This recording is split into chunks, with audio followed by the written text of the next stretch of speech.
मेरे साथ आज श्रीनगर में डॉक्टर आरिफ अख्तर हैं, जो हमारे यूरोलॉजी डिपार्टमेंट में स्टूडेंट प्रिंसिपल कंसल्टेंट हैं for urology, robotic surgery, kidney transplant और यूरो ऑन्कोलॉजी के लिए। मैं डॉक्टर साहब को हैंड ओवर करता हूँ, आप बातचीत कर सकते हैं डॉक्टर साहब के साथ में। यूरोलॉजी की जैसी समस्याएं हमारे श्रीनगर में काफ़ी पाई जाती हैं, तो हम हर महीने के दूसरे शनिवार को यहाँ पर ओपीडी अपनी करते हैं 14th एवेन्यू रोड, परे परे पे। डॉक्टर साहब, अस्सलाम वालेकुम, आप लोगों का खैर मकदम है। मैं डॉक्टर आरिफ अख्तर हूँ और मैं स्पेशलाइज करता हूँ यूरोलॉजी, यूरो ऑन्कोलॉजी, मतलब कैंसर जो किडनी से संबंधित हो, प्रोस्टेट से रिलेटेड हो, या पेशाब के रास्ते मसाने का कैंसर हो, या टेस्टिकुलर कैंसर हो, उसमें मेरी सर्जिकल स्पेशलाइजेशन है। उसके साथ साथ मैं किडनी ट्रांसप्लांट सर्जन हूँ। तो श्रीनगर के बारे में बहुत एक इम्पॉर्टेंट चीज़ है कि मैं Srinagar, I been visiting it for last 15 years, especially Srinagar and some aspect of the Baramulla, Gulmarg and Sopur. So पिछले 15 से 20 सालों में मैंने एक बहुत इम्पॉर्टेंट ट्रेंड देखा है यहाँ पे, जिसको हमें एड्रेस करना बहुत इम्पॉर्टेंट और बहुत ही निहायती ज़रूरी है। वो ट्रेंड मैं देख रहा हूँ कि कुल मिला के 4 तरह के डिजीज प्रोग्रेशन जो पिछले 25 सालों में, अगर मैं वैली की बात करूं, तो वो बहुत ज्यादा ही हो गए हैं। और जो डिस्पैरिटी हो रही है between the number of patients जिनको सर्जरी की जरूरत है और जो वेटिंग लिस्ट पे हैं, या उनको सर्जरी की कुछ भी या मेडिकल एस्पेक्ट की कुछ भी चीजें मुहैया नहीं हो रही हैं, उसमें एक बहुत बड़ा डिफरेंस या अंतर आ गया, जिसको मैं बताऊं। तो अगर मैं बात करूं कि ओवरऑल बर्डन जो डिजीज का है, खासकर जो पैरामीटर्स हैं, वो kidney cancer, prostate cancer, bladder cancer, and दूसरी सबसे बहुत बड़ी चीजें हैं कि क्रॉनिक किडनी डिजीज, जो ultimately and stage renal disease पे प्रोग्रेस कर रही है, उसमें एक्सपोनेंशियल राइज हुआ है। Yesterday, I was talking to a person who is doing the ICMR study regarding JNK state as such.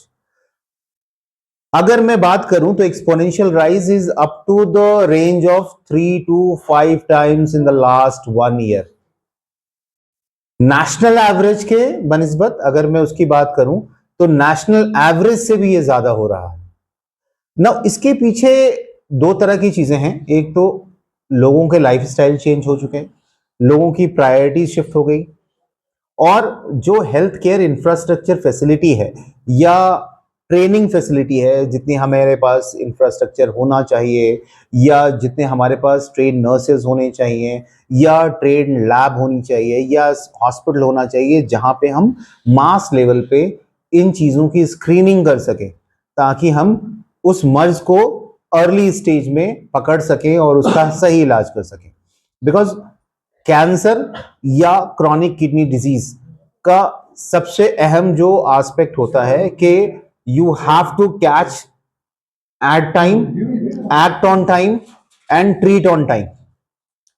सो इस तीनों कॉम्बिनेशन पे ही सबसे बेहतर रिजल्ट आएगा। अभी मैंने बहुत सारे पेशेंट्स को यहाँ पे देखा, जिसमें कुछ पेशेंट्स कैंसर प्रोस्टेट के थे, जो हमारे पास बहुत ही लेट स्टेज में आ रहे हैं। लेट स्टेज में मतलब जब उनकी डिजीज या कैंसर बोन्स या नसों में फैल गई, या बोन मैरो इन्वॉल्वमेंट हो गया, या कुछ पेशेंट्स तो मेरे पास आए जिनमें लिवर में एक्सटेंड हो गया। सो अगर हम एक रोबस्ट फैसिलिटी प्रोवाइड कर सके यहाँ के आवाम को, जिसमें हम एक स्क्रीनिंग प्रोटोकॉल हो सके, ताकि हम चीजों को जल्दी और सही वक्त पे पकड़ सकें और उसको हम सही से इन्वेस्टिगेट करके उसका सही इलाज कर सके। और द मोस्ट इंपॉर्टेंट चीज जो होती है वो टाइमलाइन होती है। अगर हम उस टाइमलाइन को रिस्पेक्ट करें तो हमारे बहुत सारे जो पेशेंट्स हैं या बहुत सारी आवाम है जो सफर करती है because of lack of supportive infrastructure या फैसिलिटी या टेक्नोलॉजी, और हम उसके साथ कोलैब कर सकें, जिसमें हमारे पास रूटीनली ये चीजें आए कि हम उनको स्क्रीन कर पा रहे हैं, उनका इलाज सही डायरेक्शन में जा रहा है, या इलाज कब शुरू हो रहा है। क्योंकि अगर हम उस चीज का इलाज पहले शुरू कर देते हैं तो वो चीजें का रिजल्ट और उनकी लाइफ पे जो असर होता है वो अमूमन उन चीजों से बेहतरीन होता है कि हम उनको लास्ट में पकड़ सके। अभी मेरे पास एक कैंसर प्रोस्टेट के पेशेंट्स आए, उनका डायग्नोसिस ही तब बना जब वो कैंसर प्रोस्टेट हड्डियों में और लीवर में और डिफरेंट एब्डोमिनल ऑर्गन्स में फैल चुका था। कैंसर किडनी के पेशेंट्स आए जिनमें किडनी कैंसर अमूमन हम स्क्रीन अगर करें या रूटीन इन्वेस्टिगेशंस करें इन हाई रिस्क कैटेगरी, तो उसमें हम अच्छे से पकड़ के किडनी हम बचा सकते हैं, चाहे वो लैप्रोस्कोपिक विधि द्वारा हो या रोबोटिक सर्जरी से हो, जिसमें हम किडनी को पूरी तरह हटाने या निकालने की जरूरत नहीं पड़ती। हमारे पास एक बहुत ही यंग पेशेंट आई है अभी, जो जिनकी उम्र सिर्फ और सिर्फ अमूमन 31 साल है। वो पिछले 7 साल से क्रॉनिक किडनी डिजीज यानी कि जो इनकी दोनों किडनियां खराब हो चुकी हैं उसके लिए वो परेशान हैं, दवाएं चल रही हैं और पिछले 4 साल से वो डायलिसिस पे आ गई हैं।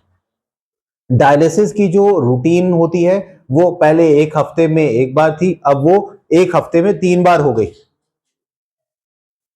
अब लोगों को उतनी जागरूकता ही नहीं है या उतने इंफॉर्मेशन ही नहीं है कि हम उस चीजों में क्या कर सकते हैं।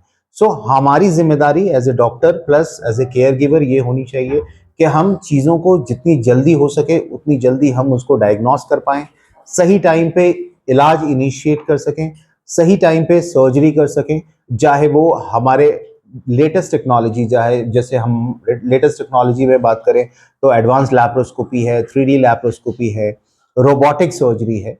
और खासकर मैं तवज्जो देना चाहूंगा कि पिछले 17, 18, 20 सालों में जितने पेशेंट्स क्रॉनिक किडनी डिजीज के एक्सपोनेंशियल राइज हुए हैं in the valley which is alarming.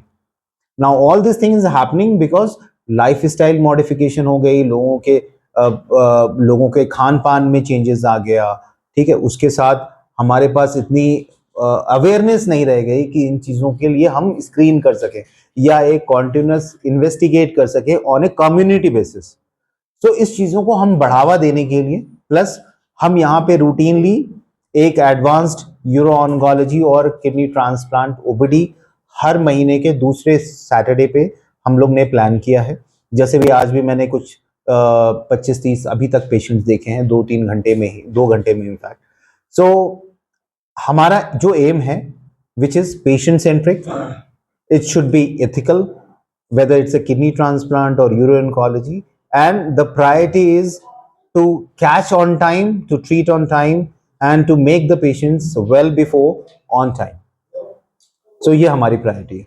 Doctor साहब आपने भी कहा कि राइज अब्रप्टली हुआ है, तो शाम में हम एक CME ऑर्गेनाइज कर रहे हैं, उसमें मैं एक डेटा बताऊंगा कि एब्रप्टली कुछ चीज नहीं होती, it is exponential growth pattern, ठीक है।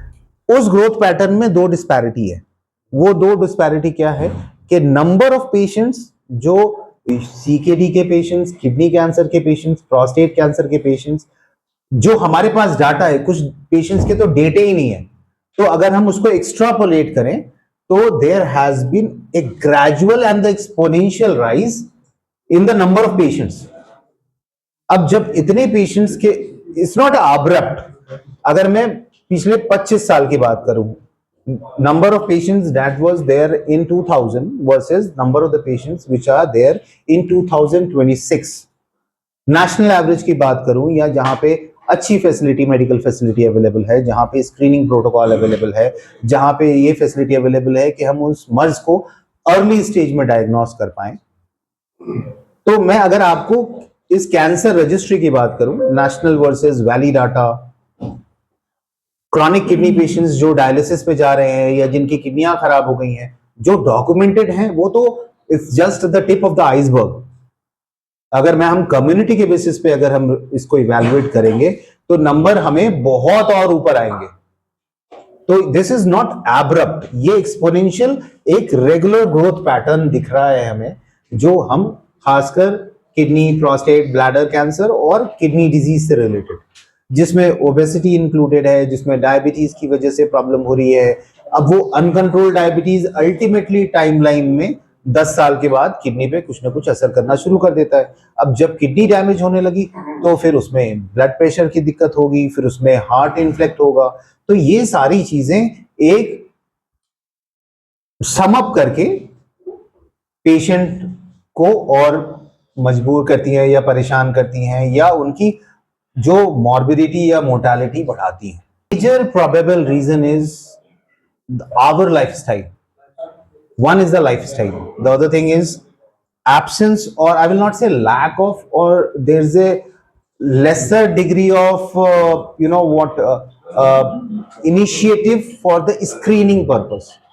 स्क्रीनिंग अगर हम नॉर्मल जनरल पॉपुलेशन में कर पाए तो हम लोगों को बता सकते हैं कि ये कैंसर किन वजहों से हो रहा है. सबसे बड़ी प्रॉब्लम हो गई है लाइफस्टाइल की. दूसरी सबसे बड़ी प्रॉब्लम हो गई है ओबेसिटी की, अनकंट्रोल्ड. दूसरा, वैली की जो पॉपुलेशन है वो एजिंग पॉपुलेशन है. एजिंग पॉपुलेशन मतलब the number of people who are living in the Jammu Kashmir states are on the other side of 50s. So what we are saying is कि younger generation नहीं है, तो ओवरऑल पॉपुलेशन को सम up करें तो they are much older, just like the things we are seeing in Europe, in UK. Now the thing is, I will not condemn it in the way that they have a tradition. Okay, now they have a traditions of eating red meat. So high animal proteins is also a risk factor. Obesity as such is a risk factor. Uncontrolled diabetes is a risk factor. Smoking, whether it's a hookah or any tobacco use, is itself a risk factor, especially for cancer of the bladder and the cancer of the kidney. Now, over and above that, there is a genetic predispositions and environmental factor also. So, what we are hoping at, we are trying to have a check at 3 steps or a 3-point check. One, we will try to evaluate a protocol that what we are following in Gurgaon or in a very high volume center. So, our plan is to replicate those planning in terms of the screening of the population, in terms of the patients who are at very high risk, so that we do a primary and the secondary prevention. This is the first aim. The second aim is to substantiate this and go and for the our aim, that is timely intervention. Now the timely intervention means the time is sort of a the benchmark, so the bottom line. So everything which is done when the disease is under control or disease is specified organ, is confined to the organ, that will give a results which is way better than when the disease has spread outside that organ.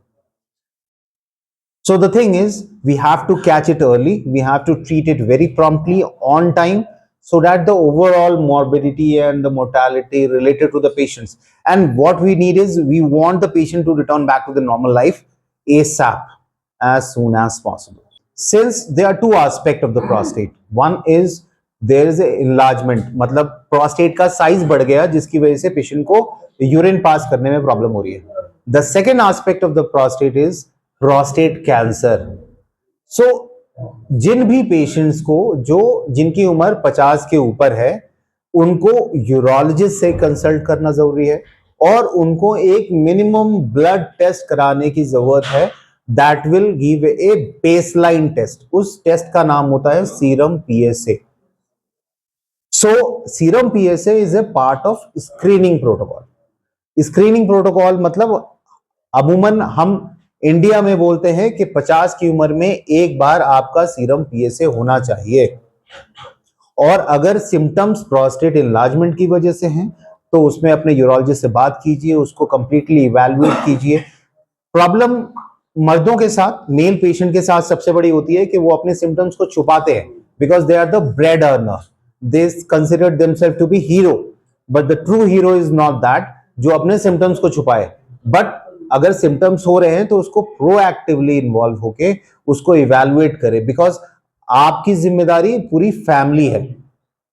सो अगर आपके साथ कुछ भी हो जाता है तो family सफर करती है, चाहे वो प्रोस्टेट कैंसर हो, चाहे वो क्रॉनिक किडनी डिजीज हो, चाहे वो प्रोस्टेट बेनाइन एनलार्जमेंट हो. अगर आपको सिम्टम्स हो रहे हैं जैसे पेशाब रात पर बार बार आना, दिन में आप कंट्रोल नहीं कर पाते, आप ऑफिस टाइम में बार बार यूरिन पास करने जा रहे हैं, आपको अगर बर्निंग हो रही है, या आपको ये लगता है कि मैं यूरिन पास करने के बाद दोबारा से आधे घंटे के बाद मुझे दोबारा से जाना पड़ेगा, तो अगर ये सिम्टम्स आपको बॉदर कर रहे हैं, रात में एक बार उठना ठीक है, रात में 2 बार उठना ठीक नहीं है यूरिन पास करने के लिए, तो आपकी प्रोडक्टिविटी, चाहे आप किसी भी फील्ड में हो, अगर आपकी रात की नींद खराब हो रही है या आप इस अपने यूरिनरी सिम्टम्स में प्री ऑक्युपाइड हैं, तो आपकी जनरल प्रोडक्टिविटी बहुत कम हो जाती है। अगर अर्ली स्टेज में डायग्नोज किया गया, सो ट्रीटमेंट का कंप्लीट एस्पेक्ट चेंज हो जाता है। आपकी डिजीज प्रोग्रेशन रुक जाती है। आप अगर कैंसर के पेशेंट्स हैं या कैंसर डायग्नोसिस हुआ, तो हम कैंसर को क्योर कर सकते हैं। नाउ क्योर करने का मतलब सिर्फ एक चीज होती है कि हम उसको सर्जिकली रिमूव कर सकें। No other method of treatment can provide the cure, और टू द पॉइंट के हमने अगर रोबोटिक प्रोस्टेट सर्जरी करके उस पूरे कैंसर के एरिया को निकाल दिया, तो मैं ये हक के साथ कह सकता हूं कि he is cured of prostate cancer. उसी तरह पेशाब में खून आना बहुत बड़ा इशू है। अमूमन मर्द इग्नोर कर देते हैं, कोई बात नहीं, ऐसा होता है। खासकर वो मर्द जो लंबे समय तक इनको प्रोस्टेट से रिलेटेड सिम्टम्स हों, लंबे समय तक जो तंबाकू का सेवन करते हो, स्मोकिंग या हुक्का या जो भी चीजें आप ले रहे हो, ठीक है, या ओवर द काउंटर प्रिस्क्रिप्शंस, खासकर ओटीसी जो बोलते हैं, वो सबसे मेजर कल्प्रिट है। आज के टाइम में अगर किडनी डिजीज को मैं डिफरेंशिएट करूं, तो the most common reason is diabetes, second most common is hypertension, the third और the maybe the fourth most common is कि ओवर द काउंटर मैंने पेन किलर खा लिया, लंबे समय तक मेरे साथ घुटने में दर्द है, मैं पिछले 3 साल से over the counter pain killer ले रहा हूं, अल्टीमेटली हमारी किडनी सफर कर रही है। तो ये जागरूकता, ये पेशेंट को ओवरऑल अगर मैं बताऊं, तो this is the most important. So primary and secondary prevention, timely investigations and screening, and time पे ट्रीटमेंट, चाहे वो सर्जिकल ट्रीटमेंट हो, चाहे वो मेडिकल ट्रीटमेंट हो, ये बहुत जरूरी है। न्यूरोजेनिक ब्लैडर एक स्पेक्ट्रम है, ठीक है, इसमें बहुत सारी चीजों का एमालगम है। तो किसी भी ब्लैडर को या किसी भी सिम्टम्स को न्यूरोजेनिक ब्लैडर करके ब्रांड करना ये सही नहीं है। पहली बात, न्यूरोजेनिक ब्लैडर का मतलब हो गया कि नर्व डैमेज होने की वजह से ब्लैडर की जो फंक्शनैलिटी है, या ब्लैडर मसाना जो होता है वो कितनी अच्छे से कॉन्ट्रैक्ट कर पा रहा है, पेशाब को पूरी तरह निकाल पा रहा है, वो एक कंपोनेंट है। एक्चुअली इसको न्यूरोजेनिक ब्लैडर कहने से बेटर होगा हम ये बोले कि ब्लैडर डिसफंक्शन।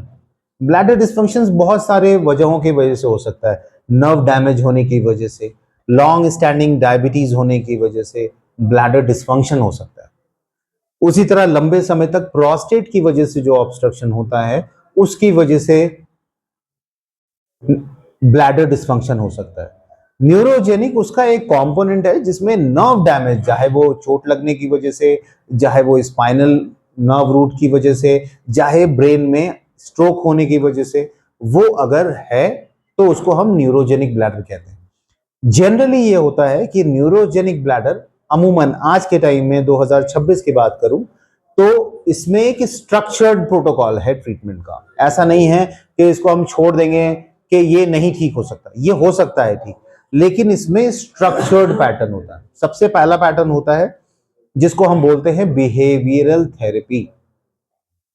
उसी का एक कंपोनेंट होता है जिसको हम पेल्विक मसल एक्सरसाइज और रिहैबिलिटेशन। दूसरा उसका एस्पेक्ट, दूसरा स्टेज होता है मेडिकल मैनेजमेंट। तीसरा स्टेज होता है medical management along with some nerve stimulation strategies. चौथा होता है सर्जिकल इंटरवेंशन, और पांचवें स्टेज पे आता है पैलिएटिव, मतलब इन चीजों का असर ब्लैडर के डिस्फंक्शन पे अच्छी तरह से नहीं हो पाया, और उसके बाद हम जो भी कुछ उसको ट्रीटमेंट दे रहे हैं वो पैलिएशन पे है, ताकि ब्लैडर की वजह से किडनी डैमेज नहीं। सो ये बहुत ही स्ट्रक्चर्ड ट्रीटमेंट प्लान है। हर एक स्टेज पे इवैल्यूएशन का उतना ही महत्व है, इंपॉर्टेंस है, जितना ट्रीटमेंट का है। तो अगर हम उसको सही से इवैल्यूएट कर सके, तो मैं इसको ब्रांड कर सकता हूं न्यूरोजेनिक, मैं इसको ब्रांड कर सकता हूं नॉन न्यूरोजेनिक, मैं इसको ब्रांड कर सकता हूं नॉन न्यूरोजेनिक न्यूरोजेनिक। सो ये एक कंप्लीट स्पेक्ट्रम है, इसको समझने की जरूरत है, और वो यूरोलॉजिस्ट ही समझ पाएगा। तो ब्रांडिंग हो जाती है बहुत सारे पेशेंट्स में कि न्यूरोजेनिक है, और उसको बोल देते हैं कि अब आपके पास कोई सोल्यूशन ही नहीं है, विच इज रॉन्ग।